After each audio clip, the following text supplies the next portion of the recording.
Hello అండి. Welcome back to my channel you home style cooking. ఈరోజు tomato చారు ఎలా చేశానో చూపిస్తాను. ముందుగా టమాటోని ముక్కలుగా కట్ చేసుకొని పసుపు, ఉప్పు, చింతపండు వేసుకొని ఉడికించుకోవాలి. ఉడికించుకున్న తర్వాత గ్లాస్ వాటర్ వేసుకొని బాగా మెత్తగా కలుపుకోవాలి. మీకు వాటర్ ఎంత కావాలో అంత వేసుకొని కలుపుకోండి. అండ్ నెక్స్ట్ వచ్చేసి స్టవ్ ఆన్ చేసుకొని గిన్నె పెట్టేసుకొని ఆయిల్ హీట్ అయ్యాక జీలకర్ర, ఆవాలు వేసి వేయించుకోవాలి. అండ్ ఎండుమిర్చి వేసుకోవాలి.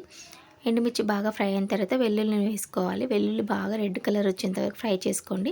అండ్ పచ్చిమిర్చి, ఆనియన్స్, కరివేపాకు యాడ్ చేసుకోవాలి. చూస్తున్నారు కదా వీడియోలో, అలా బాగా రెడ్ కలర్ వచ్చిందాక బాగా తాలింపు వేయించుకోవాలి. నెక్స్ట్ మనమైతే రెడీగా పెట్టుకున్న టమాటో చారుని అందులో వేసేసుకోవాలి.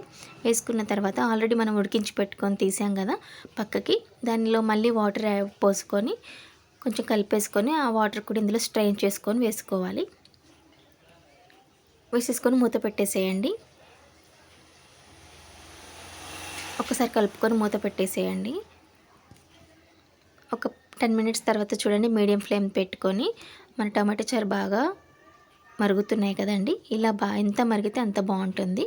టమాటో చారు రెడీ అయిపోయింది.